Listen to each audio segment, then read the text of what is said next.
any of these homes, you're going to have scorpions. It's so hot. You wouldn't think that people would flock here. You said there was action here, and you're not I'm telling you, I'm not messing around. Kevin delivers. There's a lot of wokeism that's hit Phoenix, and it's not welcome. I'll just say it straight up, no matter what people's opinion is. You know what I don't see much Basketball. in Phoenix is graffiti. And he's got one of the greatest things for an American to have in his yard. See it right there? Today we're in Phoenix, Arizona. I'm with Kevin Wardlaw. He was born here in 1957 and he knows this town. So he's going to take us around this city he calls his home and tell us how a little desert town became a giant, massive city. Let's do it. Let's do it. All right.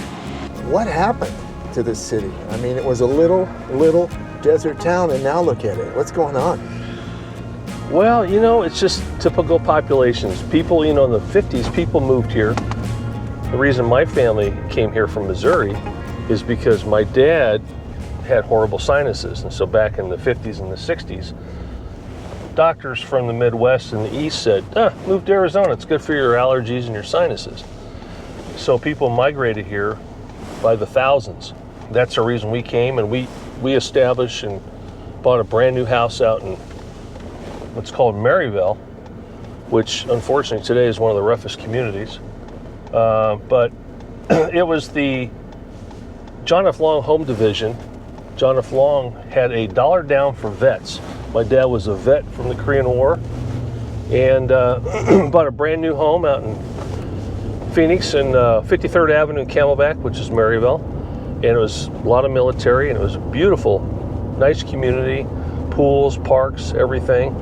And it was quite a nice place. I lived there till I was 18, and then my folks divorced when I was young, and I stayed there in the house until it sold, and went to college, and off we go. But ever since that time, the influx of people has not stopped. Phoenix was put on the map in the 50s, picked up momentum in the 60s, 70s, 80s, 90s, and here we are today. Everybody likes to come here because of the weather. And now it's going crazy. Like after COVID, this is one of the fastest growing cities in the country, I think. And it's like, if you look at Phoenix, it's so hot. You wouldn't think that people would flock here. Now, I want to ask you, what was it like living here before air conditioning? We had swamp coolers, and probably 99.5% of the homes in Maryville were swamp coolers. And I had a friend down the street who his dad was a fighter pilot, and he was in Vietnam most of the time fighting. He had air conditioning. So all of us hung out at his house. And we'd walk in his house, it's like, what is this? And it was, 110 outside, and that's where everybody flocked to Stacy's house.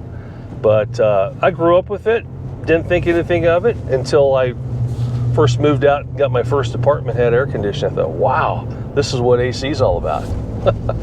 Has it gotten hotter since, do you remember how it was when you were younger? Was it cooler? Not really. Yeah, it was just always hot, right? Yeah, always hot. What I do remember West Phoenix, because it was mostly agriculture. What's happened is Phoenix development has taken over all the ag property, which is typical. What used to be here? I heard there were citrus groves. What was here? What's changed? Well, citrus was all through Phoenix, Central Phoenix, North Phoenix, South Phoenix. Of course, Mesa. It was just a big citrus grove, and then development came in and bulldozed it. And most of your big orchards today, where are they? They're out in Mesa if they haven't been developed, and it's hard to find a citrus grove. Yeah, unlike Florida, they still dominate. But the buck took over, and the oranges and the grapefruits went bye-bye, and development took over. So there were a lot of farmers, right? A lot of farmers. And what happened to them? They bought them out, or what happened? Yeah, eventually they sold out. For example, I lived in Phoenix at 53rd and Camelback, and my mom made us go to school. When my mom was left with 3 kids, she raised 3 kids on her own on a secretary's salary. Worked right downtown for Travelers Insurance Company. Yeah. And she made us go to school out in the country. And it was mostly migrant farm worker kids and farm worker kids. Now, where was the country? That was probably in 51st town. Avenue, Buckeye. Right. Yeah. And now, in fact, it was right across from, I think it was Gomez crop dusting. And we could sit in our classrooms and watch the crop dusters swoop by. Right, and now it's all... And now it's all developed. Riverside is still there. It was called Riverside Elementary. Yeah. Still there. It was a tough school. People think I'm kidding. We had 16 and 17-year-olds in 8th grade because some of them came there, Spanish was their first language, so they learned to speak English there. It was a tough school. Now, how many people back then, like when you were going to school, like in the 60s, how many people were in Phoenix? Like, what was the population? I remember the population sign on Camelback, and the last one I remember, or the one I can remember as a kid, I think it was like 300,000 people. Yeah. And then it went to 400. I remember going to 500. When it hit 600, I went, wow. But now we're off the charts. It's 5 the million. It's America's 5th largest city now, right? Yeah, it's over 5.5 million people. Now, what about water? Is that going to be a problem? No, they make it sound like it is. I think it's the there's two types of people that divide based on opinion on water supply and climate and everything else. And there's plenty of water. There's lots of aquifers in Arizona. In fact, I had a small airport for sale. I had it listed as an agent up in Wickenburg. And the owners told me, they said, there's so much groundwater up here, it's unbelievable. You just can't comprehend it. And we get our water from the lakes, the runoff, and like I said, there's so many aquifers around. Well, don't we? There's always talk of the Colorado River going dry, and I hear that Phoenix is going to go into some sort of water conservation this year. So there's not really a problem. They can just build, baby. No, we got water. We got water. Okay. We got water. In fact, I listened to an expert on water. It's funny you should bring that up. Just a week or so ago, and a very knowledgeable guy in hydrology, and he said, "Hey, there's no problem with water. We're good." Explained the whole water table situation, and I'm not worried about it. Yeah. Like I would be in some parts of other countries. Right. You know? But we're going through an area that has really developed. Like, for example, we just passed this building right here. This is a popular restaurant for Mexican food that we eat at, one of my favorites. And right over here in this little strip center used to be a restaurant called China Doll.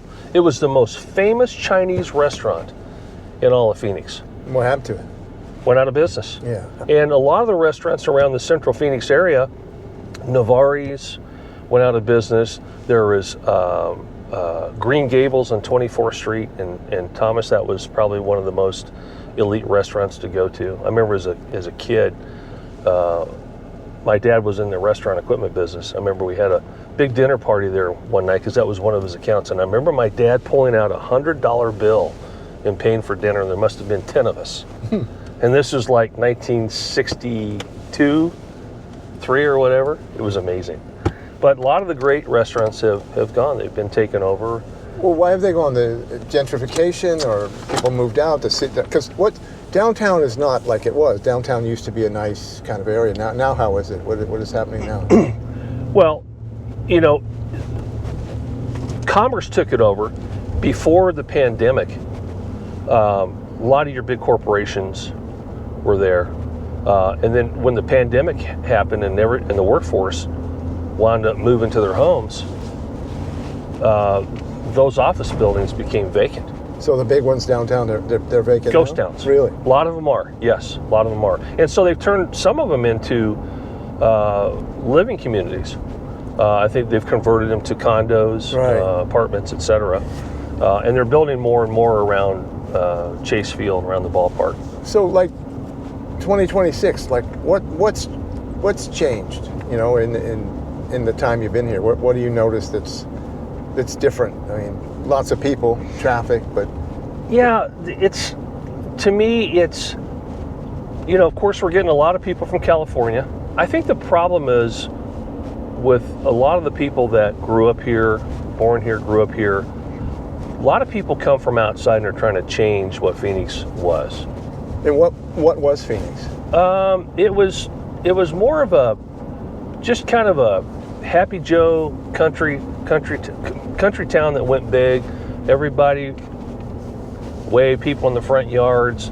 I would say the cheerful level and the it's gone, right? yeah, it's gone, and just the community fellowship. Right. You know, driving by, seeing people watering their grass at night and stuff like that, that's over with. Yeah. It seems like nobody talks to each other. So it's become big city USA. Big sort city of like USA. LA. Big city USA. To me, it looks like Los Angeles now. It's spread out, freeways everywhere, traffic everywhere. It has. Nobody's really walking. You know, in certain pockets No. they are, but it's a car city, right? It's a car city. So what do you think? It's a big city, right? It's a huge city. What I'd say, Beautiful city. First impression, it looks to me like Los Angeles, but it's like so spread out. Look at it. So, point to where we are. Okay, so now. you've got the Cardinal Stadium straight ahead to the west. That's due west. And you come around, you hit the Estrellas, which is very well developed with new homes. You got Buckeye, Goodyear, Avondale off to the southwest. And then you have the first part of the downtown area, which is uptown. And then you have the void in the middle, and you have the true downtown of Phoenix. South Mountain in the back, a lot of equestrian properties and rural properties along that area. You have South Mountain continues, and you have Ahwatukee that comes around the corner. You can see the tower of the Sky Harbor right there. So you've got west, south, east, and north. Was it always a car city? Yeah, you know, it because the outlying areas, you know, a lot of your farmers would come into town to do their shopping and what have you, and like Park Central was the big shopping area on Central and near Indian School, and people would come from all around to shop there, and they had Goldwater's and Diamonds was the name of the department store, and then the Biltmore, of course, is a very famous place. That's seen its trouble. Yeah. Of course, you know, a lot of retail closed up during the pandemic, and you know, everybody shops online. So the shopping aspect has changed a hundredfold. That's happening everywhere, Yeah. right? I mean, it's easier to get stuff on Amazon. People came here for health. Back in the 40s, 50s, they came here for health. You know, and in fact, further south in Tucson, I think they may have had one here too. A lot of people came here to recover from TB. Right, I read that. Yeah, and they had TB camps, and actually in this area during after World War II, there was a lot of there were some prison camps around here. And I heard that the German escaped, and they built a raft, and they thought there was going to be a river there, and of course it was dry. And they had a whole little boat. Well, if he waits long enough, he'll get water in the months. Yeah, they must have been ill prepared from Germany to the Sonoran Desert. Right? So well, then they get out there and they realize, what are these things are sliming across the grass? It's called a rattlesnake. Don't touch them. Yeah, this is I don't know how many scorpions they have in Germany. Hey, where are you going to take us today? So we're going to go to different spots, or? Yeah. So if you like it, I'll take you out to show you where Maryville, which is, it was a nice bedroom community that's really turned into a tough area. In fact, you ask anybody in law enforcement when you see Maryville, they look at you like, whoa. And I'm not saying that to throw salt on its open wound, because I grew up there. It's kind of sorrowful to me because. So you've seen it change. Like at one point, it was a bedroom community. Veterans bought in cheap, and at what point? I mean, what happened, and when did it change? I mean, can you? Yeah, pretty much I can put the finger on it, because I graduated from Maryville High School in 1975, and it was still pretty cool. Yeah. Fast forward 10 years later, it was one of the roughest communities, law enforcement will tell you. So what happened?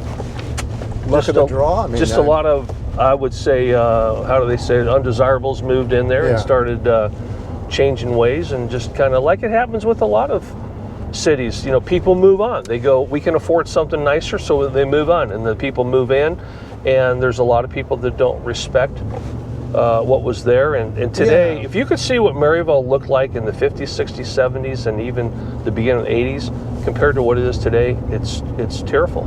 Well, what you describe is a thing that happens in many cities. Like Right. a generation grows up, and then that generation, they sell the houses. And it seems in this town, people keep moving north. So the better neighborhoods are always a little north. And then they give them, then other people move in and they keep moving north. So there's more wealth up north. That's correct. And east here. Well, and I saw it because I lived in Maryville and I went to school in the South, Right. where more of the poorer families lived. We didn't have anything. We just happened to have that house because that's where we moved when my mom and dad were together. And then we maintained that until my mom moved on and I moved on myself and my sister and my brother. And but I guess the best way to put it is the roughness moved from the rough areas and migrated to Maryville and changed it for the worse, I would say. And I think anybody that lives here would tell you the same. Yeah. It's just a fact. It's not to point a finger at any particular, because there's every color you can imagine in every community. I don't care if it's Scottsdale, Paradise Valley, Maryville, whatever. There's every walk of life and every color. It's just some people go to some areas and trash it, which is unfortunate. Right. But this area right here, this used to be one of the biggest bowling alleys right here in this corner, where a lot of us used to hang out over here in this corner. And now it's, what is it, a storage place. Are they a motorcycle gang from here? Pagans? I don't know who they are. Why don't you roll your window down, man? Yeah, I don't think so. I don't think so. So when did they put in the 17? 17, and they used to be called, well, it still is Black Canyon Freeway. Black Canyon Freeway. I have memory of it. I don't remember the exact year, but I do remember of it evolving to, the big freeway in the 60s. And how did the freeways change the city? Oh, drastically. So in a good way or a great way? Great way. In fact, that's one thing I can really commend Phoenix on. Their freeway system really is good. I travel a lot for my work, and I get into cities. I get into Miami and other places, and it's horrid. But for the millions of people that we have in the valley, the Phoenix area, Mesa, Scottsdale, Tempe, Peoria, Maryville, you can pretty much go anywhere that you need to in 20-25 minutes. Well, how would you describe like the different areas of Phoenix? Like, what do you see? On the east side, you have Scottsdale. Right. North is kind of well off, a good neighborhood. So your right? Yeah, your affluent areas are Scottsdale and Paradise Valley. Right. 85253 is probably the highest dollar zip code there is. And where's Paradise Valley? That's right in the middle, right? It's just north of. Yes, it's kind of on the northeast sector of North Phoenix, if you will. Maryville's on the west side, right? Maryville's on the west side, and then north of Maryville, you have Peoria, and then if you go west of Maryville, you have Avondale, Goodyear, Buckeye. Now, that's developing. Right. Lots of shopping out there, but Maryville is, they've even kind of coined it Murderville. Because there's so much crime out there. It's horrendous. And what about South Phoenix? What's South Phoenix? Has that always been the poor? Yeah, kind of the South poor Phoenix was always the roughest. Yeah. South Phoenix, when I grew up, was what Maryville is today. What stayed the same? Is there any part of Phoenix, the old Phoenix, left? Good Mexican food. Good Mexican food? Yeah, for buddy. real, right? Yeah, for real. Yeah. It's fantastic. Hey, listen, the Hispanic, now they call it Hispanic, the Mexican Hispanic community. God bless them. That we have the infrastructure and the advancement and you look around everything that's built. I give credit to our migrant workers that have busted their bones all these years, and most of them are Hispanic. I worked the trades. I worked in the pool industry, the concrete industry. I was a drywall taper, and I was rubbing elbows. And the best craftsmen were the Hispanic community that I rubbed elbows with on many construction jobs, and they get the credit for the quality construction we have in this town. What's the breakdown population-wise? Like how many Anglo, how many Mexican, how many native? How many black? Do you sort of know? Sadly, I don't know. I mean, I think if I had to take a guess, the Caucasian, if you want to say it, Caucasian, white people, whatever, other than color, and to me, I don't know about you, but I grew up thinking white was a color. I don't see color, but if you compare, if you want to call them white compared to Hispanic, I think it's getting close. I think it's real close. The black community is lesser. We have a good influx of Asians. I think it's a good blend. And back then, no, we're going into Maryville right now. This is Maryville. We're in Maryville. This right here used to be called Govway. Yeah. My mom used to take us there because it was kind of like the pre-Walmart. That was the cheapest place to buy stuff to put shoes on her kids' feet. This was one of the top automotive places. It used to be called Townsend Motors. That's where you could go in the 60s to buy all the muscle cars. All this place is just... Are we going to go by your old house? Would you like it? Yeah, yeah. Okay. This was all agriculture. In the last 30 years, all this was ag, all the way to Camelback. So what they have, like citrus? No, it was all alfalfa. Alfalfa, really? And there's corn, mostly crops. Hardly any citrus at all out on the west side. It was mostly alfalfa, beans, corn, etc. But see, all this was field. In fact, this is where the airport was. So you right over here. lived in the country, kind of, surrounded by the country. In fact, I remember as a kid, we had carports. Nobody had garages. Some of the houses did have single-car garages. We had a carport. And I remember as a little kid, my mom would come out, and we had a pull-string light bulb in the carport. And you pull that down, and the massive mosquitoes that were out around because of all the cotton fields that surrounded Maryville in the 50s and 60s. And she'd come out and say, "Get in the house, the mosquitoes are going to eat you alive." Do you know the history behind the name Maryville? No. Okay, so John F. Long was the creator. He was a great builder. It's a historical name for Phoenix. And he developed Maryville. And the reason he named it Maryville is he named it after his wife, who was Mary. Look at this. Well, we're seeing some action here. Pretty exciting, huh? Yeah, we're seeing some action. You said there was action here, and you're not kidding. I'm telling you, I'm not messing around. Kevin delivers. This is my old neighborhood. Yeah, so we'll drive you by my house. It looks the same, but it's not, right? Yeah, in fact, this meeting right here used to fill up with water, and we come out here and skim surf. Yeah. And we play football out here. How's it feel? Does it feel like your old neighborhood, or no, not at all? It's sad. A lot of bars on the windows, huh? Oh yeah. And what is that? Different burglary? Yeah, that's right. Protection. So it really is. One of my best friends grew up here. He was a muscle car freak. I learned to drag race with this guy right there, and I learned my auto mechanics from working with him. He taught me. This is my house right here on the right hand side. This one right there, that gray house. Yeah. Well, my parents bought that in 1957 for $11,000. What's the value of these homes now? Surprisingly, some of them were pushing low 200s. So what about Glendale, the economy here? I mean, were there jobs back then? Yeah. And how is it now? I mean, it seems to be booming now, right? I mean. Yeah, well, you know, innovation technology has really bolstered, if you will, Phoenix, from the data centers and the chip plants and et cetera that they're building. Back in the 50s and 60s, you had Motorola was a big employer. You know, you had Honeywell. Yeah, Honeywell. But and the cotton industry too employed a lot of people. But why do you think this town got so big? I mean, a lot of other towns and cities everything bypassed them. What about Phoenix? Is it close to LA? Is it temperature or weather? What do you think? The weather, I think, is primarily the reason why it has grown so much. So that's a drive-in, right there. That was the Thunderbird Drive-In, the famous Thunderbird Drive-In. Is it still in operation? I think they do have some shows there once in a while, but they also have the big flea market there. Oh, I see. But that was where everyone went, and you know, you pull the little speaker out, put it on your car window. Yeah, I remember that. Sure. Leave your car, go to the center part and get popcorn and a Coke and whatever else.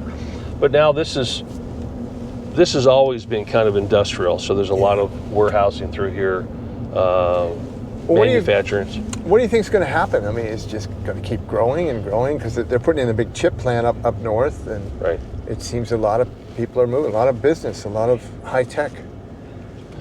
I find, from a real estate standpoint, most of the young people that move here have a desire, and I think it's from what they hear, they're trying to move out into like the Chandler, Gilbert area, Santan, not because they've experienced it, but because that age bracket is saying, oh, this is where you want to be.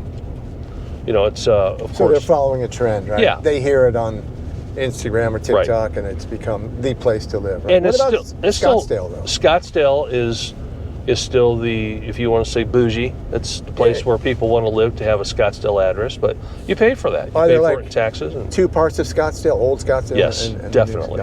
Definitely. Yeah, we're going to go to Scottsdale on another day, but Phoenix, I don't know what. Well, you got North Phoenix, and then you have Arcadia. Arcadia in the Biltmore area, which we can drive through, is where your higher end homes are. And then if you go just a little bit north, keep going, then you hit Paradise Valley. What's left in Phoenix that still is the Phoenix? The heart of Phoenix? Is there anything left that's still Phoenix? And used to be the rodeo. Yeah. Well, that's interesting because this was always a cowboy town, and now, do you think that time will go on and it won't matter that this is the West? This is just a city, because the whole Western scene is horses and cowboy hats, and it's still here, but not like it was. I hope it doesn't disappear, because we always got rodeo week off for school, or a few days or whatever. And the rodeo was the big deal, all the big, you go to the fairgrounds. So you've got industry over here, you've got some type of a spooling company here. Now we're heading south on 51st Avenue. There's Calcott, there's the sign right there. That has been there since the 50s. Are they still in operation? Still looks the same. They still operate? I don't know. Yeah, it looks like they're using it for something, but there's the sign right there. It's for sale, as you can see, so I don't know what they do. But you're talking about a valuable piece of property. But I think the problem is people say, all right, what do we do when we buy that 200 acres right there? What do we do with it? We build homes? I don't know. Look what's around it. It's Maryville. Yeah. Can you go in there and build $400,000 homes? I don't think so. Because that's the dilemma. It won't support it, right? It won't support it. Now, if that was in north or east, that would be gone before right? you had the first one up. Yeah. So what do the people in Maryville do? Move? Yes. I mean, do you think that neighborhood will change, get better, or Maryville, or no? I hope so. Yeah. I'm seeing a lot of young kids that some people will buy there, and it's mostly the Hispanic community that's moving there, and it's not a racist thing, it's just a fact. What do you think is in store for Phoenix in the future? I mean, what do you see? I like to see Maryville and the outlying Glendale areas and some of the rough areas take pride in the community again and clean it up. What is it? Straighten it up. Is it jobs? They don't have jobs, or what is it? I mean, well, it's affordability. I think that's the only place that some people, and I don't mean to. Yeah, I think if you did a census, you would find that it's more Hispanic families that dominate Maryville. But there's a lot of white families, and I'm sure there's black families, etc. There's every color, but a lot of people move out of Maryville because they're scared. Yeah. It's fair to say that Maryville has a gang and crime problem. Absolutely. Okay, so that's another issue. We'll not solve it here, but that's just what happened, right? Exactly. I mean, that's, like in every city, in Chicago, South Chicago is just a war zone. So it is. It's the same, just mini here, right? So, how do you beat it? You get people, you get more of them employed, and it's not that there aren't jobs. Some people choose not to not to work. They like that lifestyle. Right. They like thuggery, and that's every color. From a law enforcement standpoint, you see it all. It doesn't matter race or gender or whatever. You see it all. It has a lot to do with your economic environment, I think. What do you like about Phoenix? I mean, you're from here. This is your town. What do you like about it? I mean, You know, I like the. This may sound funny, but I love the hot weather. I can't stand it when it drops below 70. You know, and I grew up out when I was a kid because I had farm and ranch buddies. I grew up working on a dairy farm and riding horses and dirt bikes and stuff. And I love the weather in the summertime. The nights are fantastic. You know, the desert cools down. And you know, it's all in all, it's probably one of the safest places to live to evade disastrous weather conditions. You never have it. You might have the haboob. They call them haboobs. Back in our day, we called them just dust storms. right. You see that big brown cloud coming, everybody ran in the house, and when it was all done, you had about a foot worth of dirt silt in your pool. And the monsoons fill the aquifers. But I will tell you that the monsoons aren't what they used to be. They've diminished. And what do you think? Why do you think? my honest opinion, Yeah. I think it's weather manipulation. No, I will tell you, as a pilot, Now we talking the chemtrails? Chemtrails? Absolutely. Yeah. See, I believe that's a whole show in itself. It is. You believe that they're putting stuff out in the for No. what? And why do they do that? Why would they do it? You know, I'm trying to figure that one out, but Because is it making more rain or less rain? it's making more rain. But More I can guarantee you, I tease my wife, when I see the chemtrails, I say, well, we're going to have a hazy day tomorrow, and we're going to have a hazy day tomorrow. When I look up and I see what I know vapor trails are condensation trails from aircraft, and they disappear, that's what I've seen forever. But the ones that contrail out and they drop to low level elevation and they keep dropping, those aren't ice crystals. So when do you think that all started? I don't know, probably, I think it's been around for some time. They have weather seeded for a long time. Yeah. They did that back in the 70s, 60s and 70s. For what purpose? To make clouds for the farmers, because Here drought or areas. everywhere? I think everywhere, Yeah. because farmers weren't getting enough rain. Now, what and losing about- their crops? The rain. There's not much. We get like what? What do you get a year? Like 8-10 inches? I mean, maybe. If even. I think this area, now if you notice, the outlying areas are the ones that get the rain. The central Phoenix area hardly gets rain. It's Why kind is of a that? fluke because of all the concrete, all the development. Now you go to Tucson, What does that do? it's just the heat. And that pushes the Pushes weather it away. out. Okay. Yeah, because when the heat generates the thermals, Okay. and it keeps those fronts out, keeps those weather systems out. So that's one thing. When they built Phoenix, they covered it all with Concrete. cement, concrete, Blacktop. roads, blacktop. Made it much. Is it much hotter now than it was? It is hotter. Yeah. It is, and that's the reason why it is.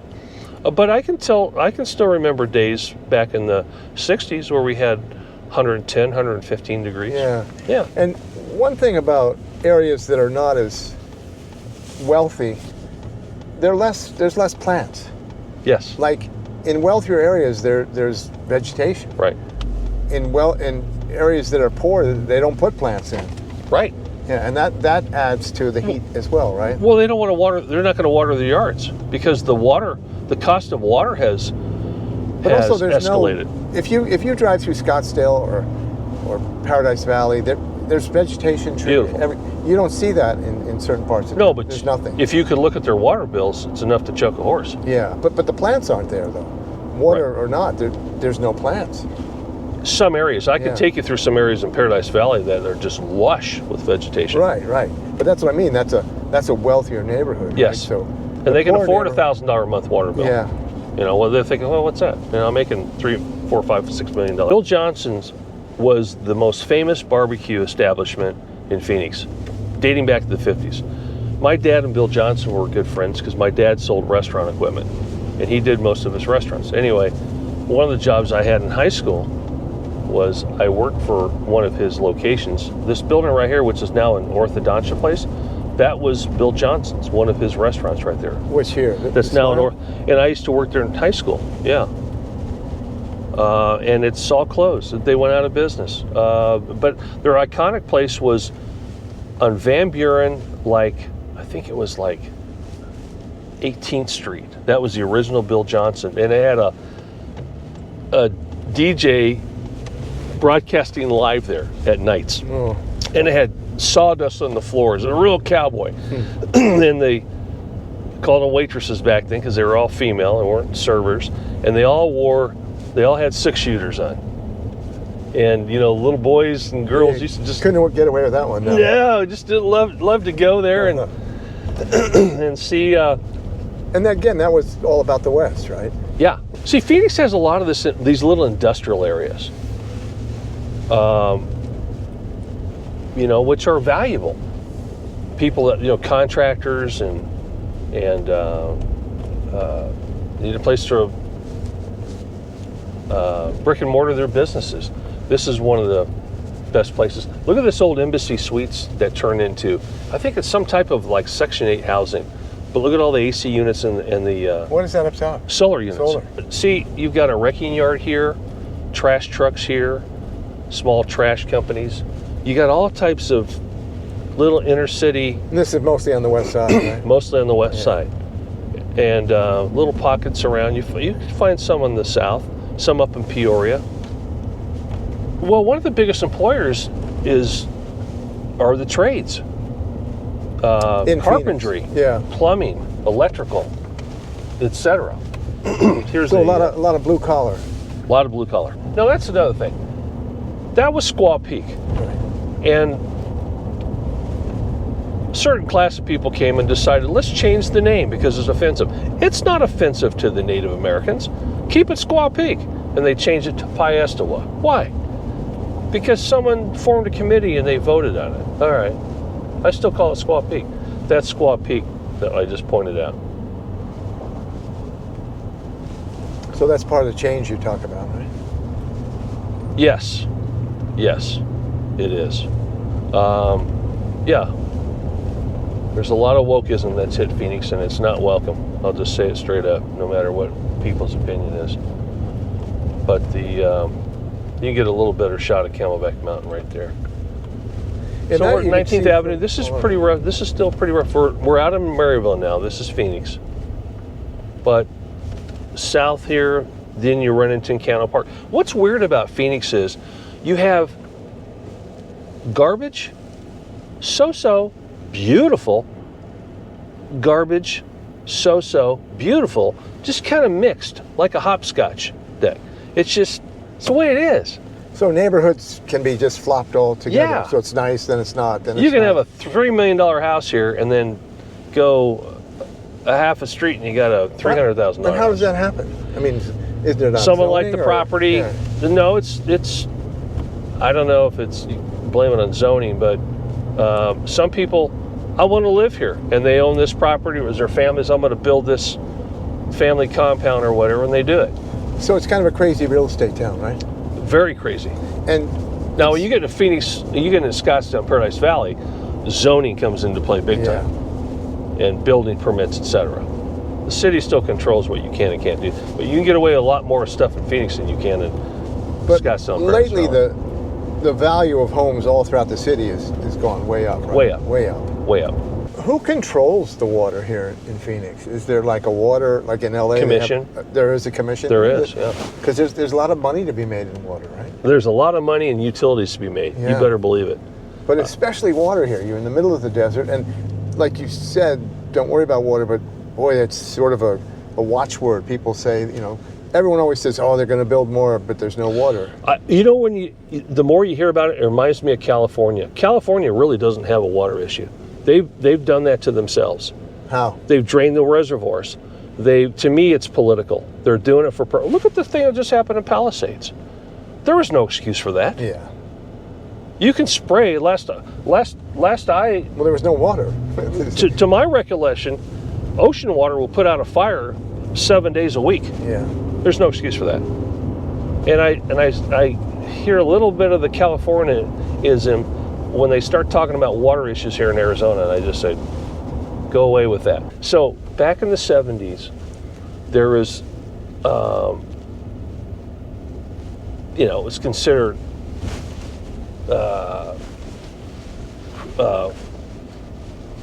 trying to think of the word. I hate this. I don't want to be coin it, but it was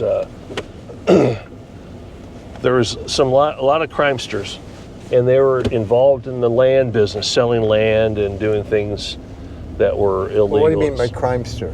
Talking about the mafia? Yeah, basically, yeah. The gangsters. Gangsters. Okay. And they were making loads of money in the real estate industry by selling land, and a lot of it was fraudulent.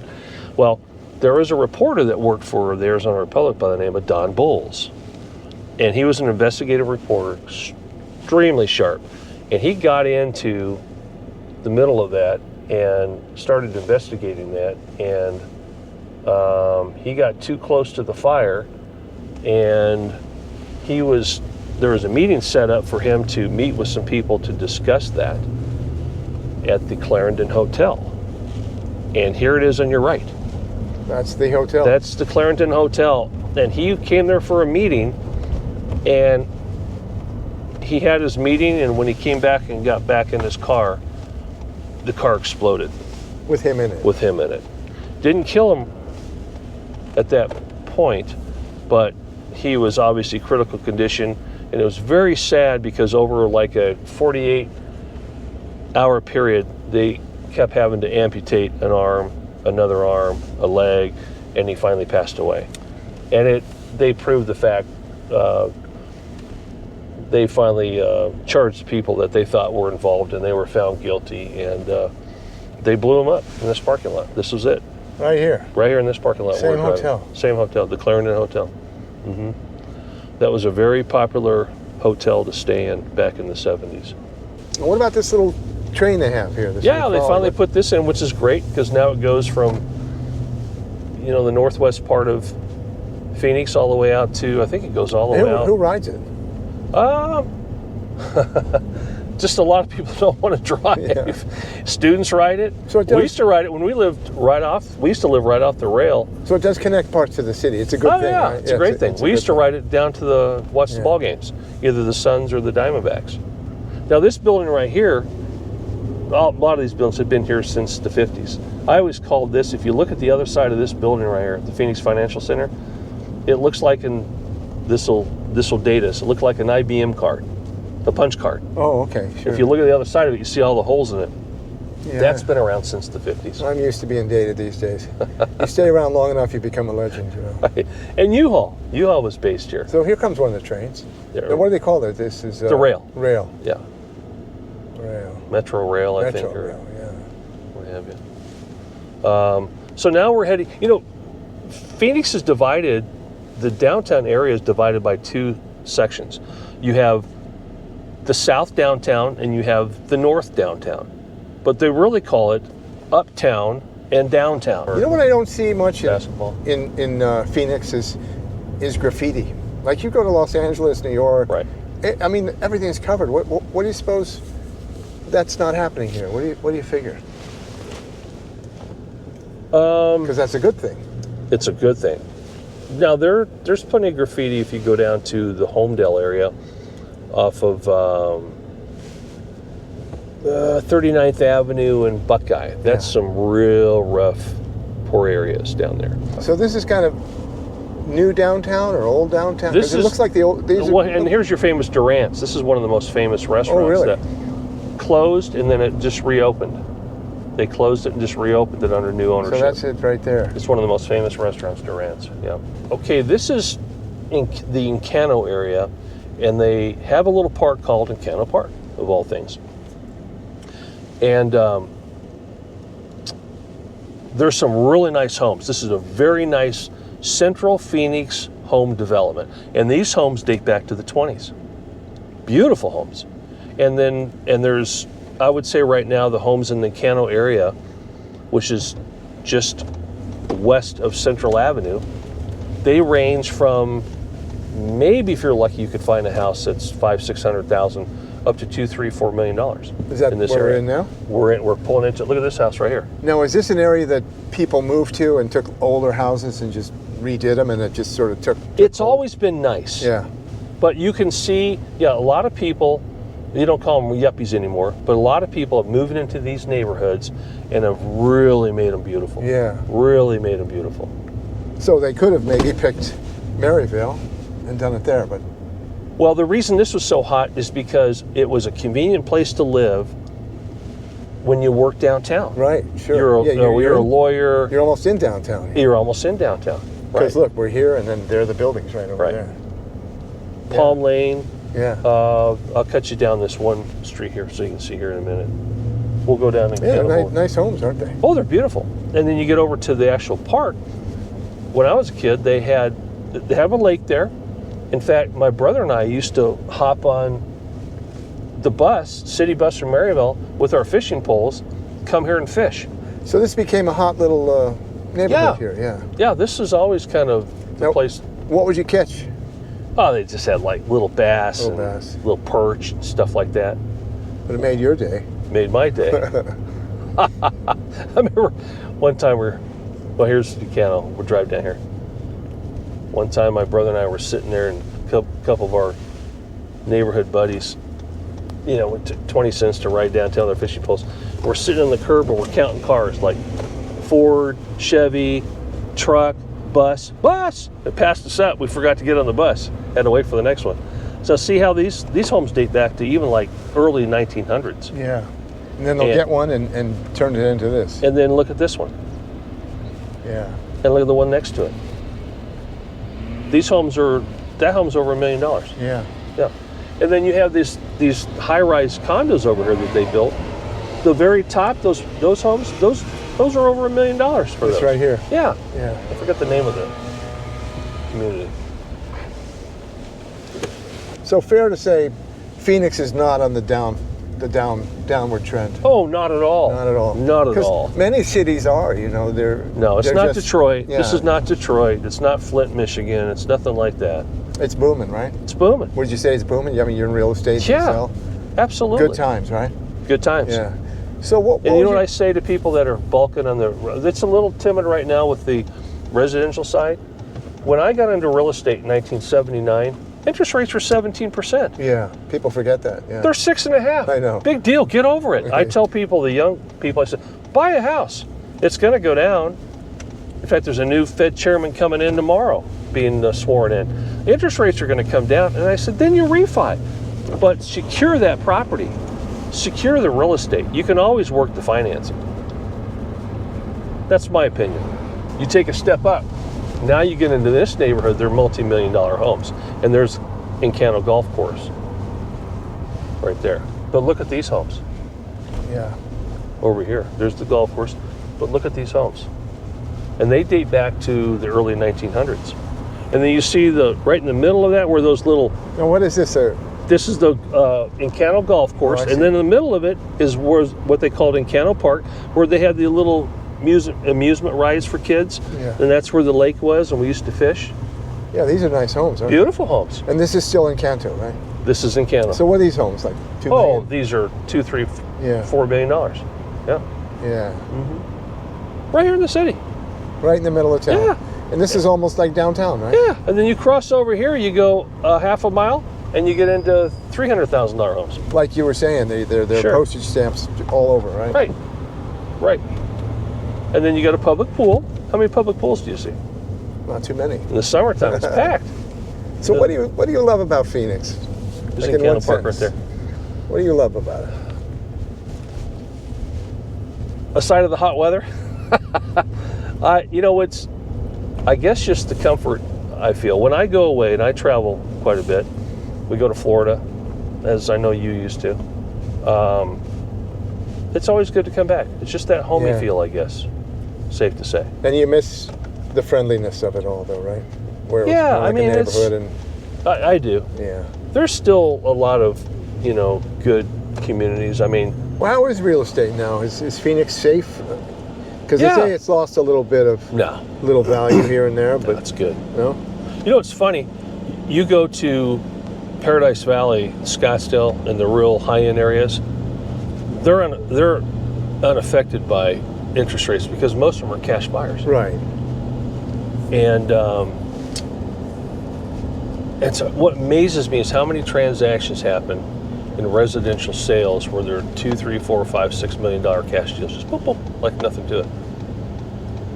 Interest rates don't even apply. So Phoenix real estate, it's safe now, right? It's good. I think it is. Yeah, it's...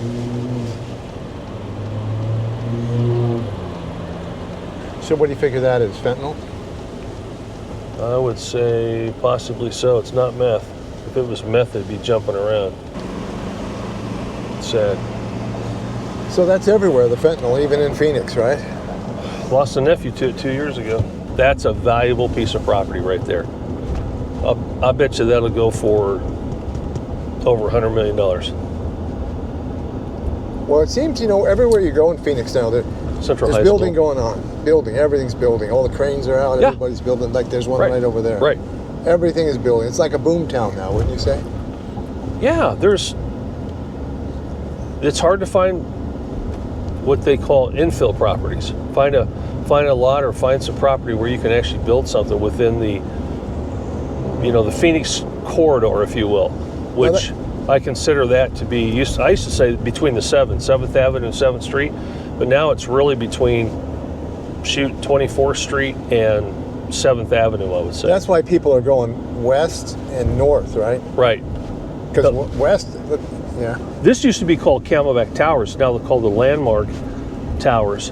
And when I was a kid, I belonged to the Big Brother program, and my brother lived there, and I used to hang out there as a kid. But here's that place that they're converting into high-end apartments. Okay, this is Uptown Plaza. See the sign? That sign has been around since the 50s. That's iconic. That's Uptown Plaza. Very iconic. So now this area right here is the high-end neighborhood. Once you hit Missouri and go north, you've got some very well old established real estate. John McCain's house was right up here. So old money. Old money. Yeah. North of Bethany Home. We're getting into that right now. The North Phoenix Baptist Church, which is on the southeast corner of Bethany Home and Central. I think it's about 80 acres. That's been there for, since the 60s. So you think of Phoenix, you just think of like this kind of westerns, but it's a lot of little neighborhoods. Huh? Yeah, and then once we get close to Dunlap, then it gets bad again. It turns into Sunny Slope, which is one of the highest drug facilities, or not facilities, but one of the highest drug usage neighborhoods in all of Phoenix. Sunny Slope's one of the worst, and we're going to dead into it. And here's the old Phoenix bridle path. See the medallion hanging from the high hitch post? Yeah. That's a legitimate horse trail right there that's been around since the 50s. I don't know all the history on it, but you can see the. You don't see anybody riding horses. No, you don't. Every once in a while, because this is still considered equestrian property. Yeah. You can have horses here, and Paradise Valley. A lot of Paradise Valley is still horse zoned as well. But just this side of the mountains up there, you're hitting Sunny Slope, and that's really rough. High drug crime area. Yeah. So you go from really nice, and you empty into that. The population of Phoenix continues to grow. The metro area, Phoenix, Scottsdale, Paradise Valley. It's still a very desirable vacation destination. People from New York and Chicago and Michigan, Minnesota, a lot of snowbirds keep coming here because of the beautiful weather. The golf courses are fabulous in Phoenix. Some of the best courses around. But look at these homes. Some very nice homes in North Central. This town would be in a world of hurt without the landscaping aficionados that we have and the tradesmen that we have in this town. Phoenix has been blessed to have a lot of great workers come and develop the city that we call home. A lot of people are coming into these neighborhoods and buying these homes for a couple mil, and then they'll put $1.5 million in them or tear them down tear half the house down, keep part of it up so they can get quicker permits. What about crime in Phoenix? What is it? A dangerous town, or it's like most towns, most cities? It's where what neighborhood you're in. A lot of it, right? Well, I don't feel threatened in it. I feel very safe in it. But there's no neighborhood that's immune from crime. Scottsdale has it. Paradise Valley has it. I could tell you some gruesome crimes that have happened in those cities, as well as Maryville or Central Phoenix. I've heard plenty of gunshots from my Central Phoenix home, but I'm not afraid to walk it or ride a bike in it or commune in it. So, and I think that's always been the case. There's always trouble around any area. No area is immune from mayhem or thuggery. But I'm a firm believer of caveat emptor, if you will, and in essence, buyer beware. Keep your head on a swivel, because we are at a time where people don't consider or care about the consequences of illegal acts. That's my opinion. Yeah. Well, most of the neighborhoods I've seen today, they didn't look too dangerous. They didn't feel dangerous. No. Even Maryville didn't. Maybe it's different at night, but Yeah. the Phoenix sun makes everything look good. I think the audible tone in Maryville at night might be a little different. You might think you're hearing fireworks, but it's probably not. You'll see how the ambiance changes. We're just about to come up to this. Around these trees, you see the big S on the mountain for Sunny Slope. And then you have some nice stuff right in the foothills, which is just on top of the bad area. Right. Yeah, always in the foothills, the mountains, as you rise up, it gets more valuable. Exactly. And there's the S, right? Elevation means higher prices. Always does.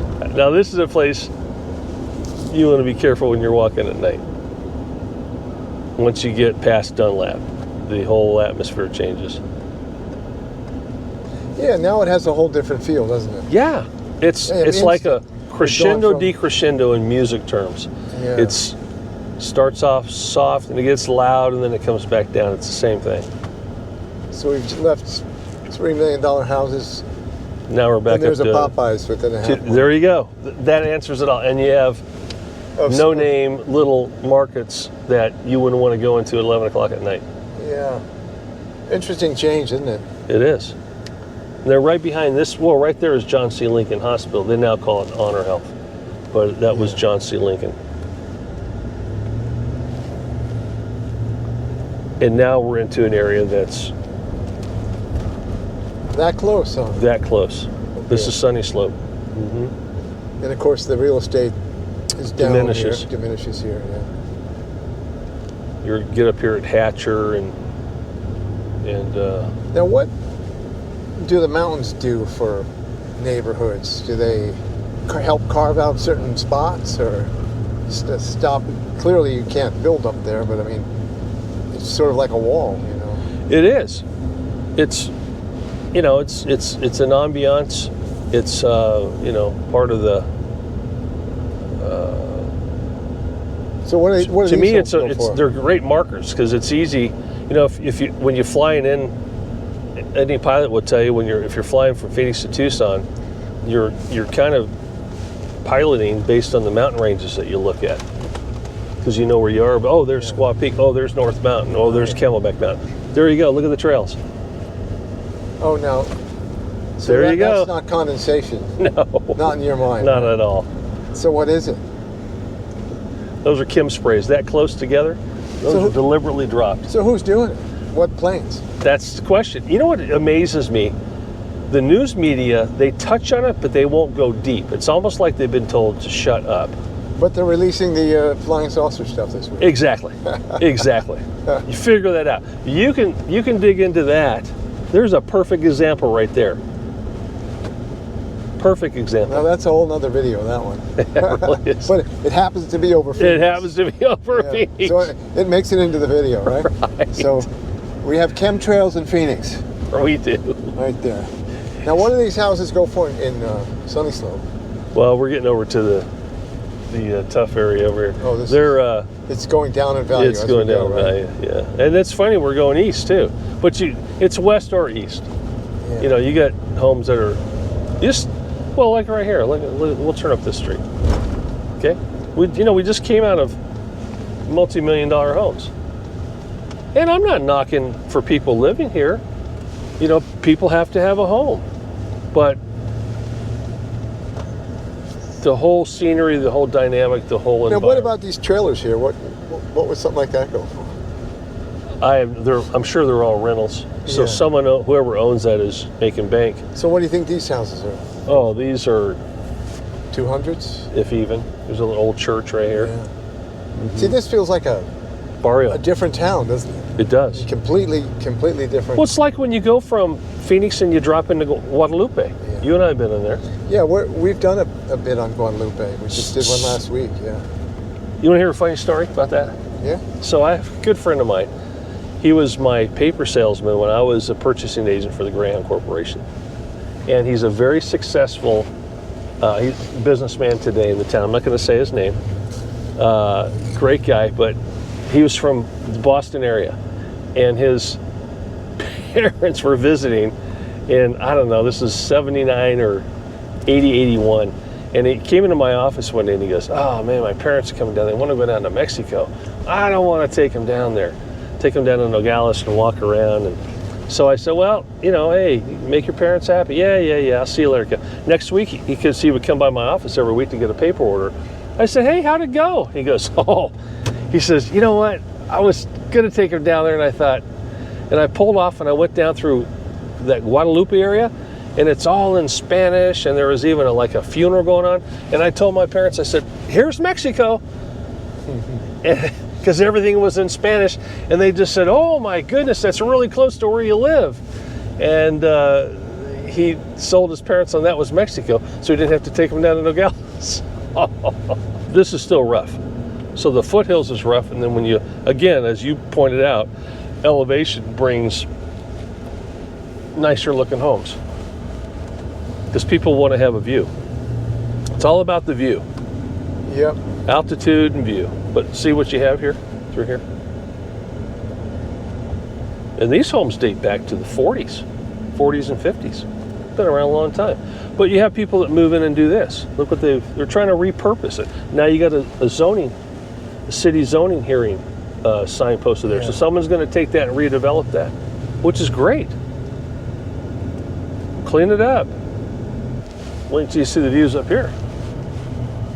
And then these houses are worth a lot more than the ones. Yeah, down. and they're some of them are really nice. Some of them are so like this one right here. That needs a lot of work, but it's still a 7-figure home.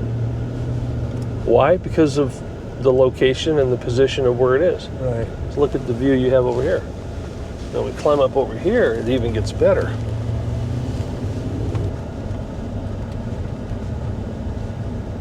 But see how it just snakes around? Yeah, it's like the Hollywood Hills kind Yeah, oh, very much. Pretty much anywhere within the sight, close proximity of a mountain, you're going to have snakes and scorpions. Yeah, now that's another thing that it's surprising me that people will move into this. Rattlesnakes, scorpions. You think that would keep, and the heat would keep people away, but people don't care. You would think it would, but Yeah. I'm amazed at how many people don't even think about it. And I've been with people on properties, and night's the worst time. Early morning and night. Yeah, snakes. Snakes. And Yep. I've walked with people that obviously are very ignorant to the fact what You could get critters bit. are around them. Yeah, and I've for years I've told people, hey, you may not want to, don't stick your hand in that bush.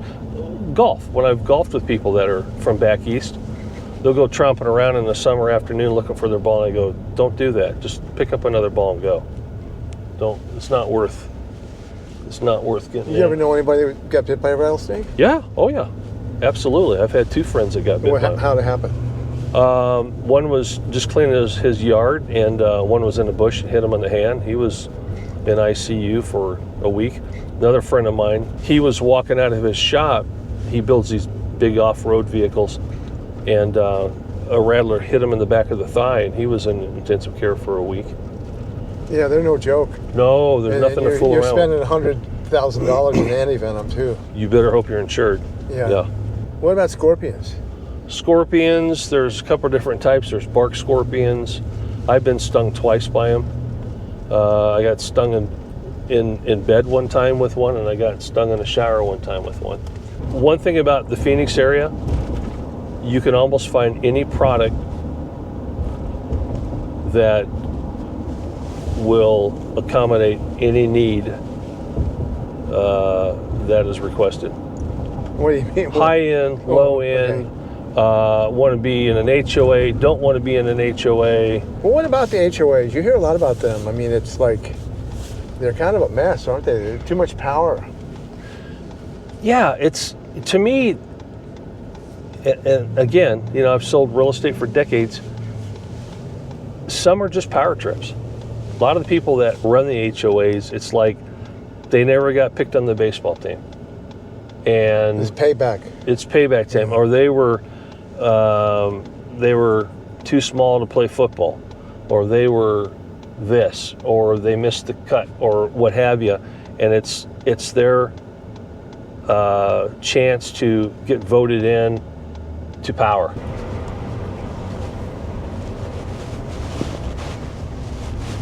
Someone's going to buy this lot and build a beautiful house, and stop it from being the neighborhood party joint. Look at all the beer cans and stuff down there. Here in a multi-million-dollar neighborhood, you've got people coming and trashing the place. But then you got a house right here. This house is worth probably over $2.5 million. This house over here is worth over $2 million. You got a house down here under construction that's probably, because it's lower, probably worth $1.8 million by the time it's finished, maybe more. So when you look out here on your city, what do you feel? That's my home. It's your home. Yeah, it's just I love Phoenix. It's tough to beat. You know, you've got year-round good weather. Even though my wife teases me that when it drops below 70, I put on sweaters. But I like it hot. This is the best part of the year for me when it's summer. But restaurants are great. No disastrous weather. You don't have the storms that you have back east. Great people, good diversity. People from all over the world live here. For primary homes, second homes, real estate market is still good. You can't beat it. So talk to me about pickup trucks. Everybody has one, right? Yeah. Including you. You know what? I've always been a truck guy. And if you gave me a new Mercedes tomorrow, I'd sell it and buy another truck. But you know, you're going to have, any of these homes, you're going to have scorpions. You can't live within visual area of a mountain and not have scorpions. Now, is there any way to keep them out of the house? Is there any building technique that keeps them out? Well, I would get a lot of hate mail from the exterminators. I don't think there's anything to kill scorpions. And I think if they're truthful, they'll tell you it may deter them, but it's not going to really eradicate them. The best thing you can do for scorpions and snakes, eliminate their food source. Food source for scorpions are crickets and roaches, and food source for rattlesnakes or any type of snake are rodents, mice, rats, rabbits, stuff like that. You know what's unique about Biltmore is you can drive through it without being through the really posh area without having to stop at a guard gate. It's amazing how you can get into these homes. Old money, yes. A lot of famous people have lived here.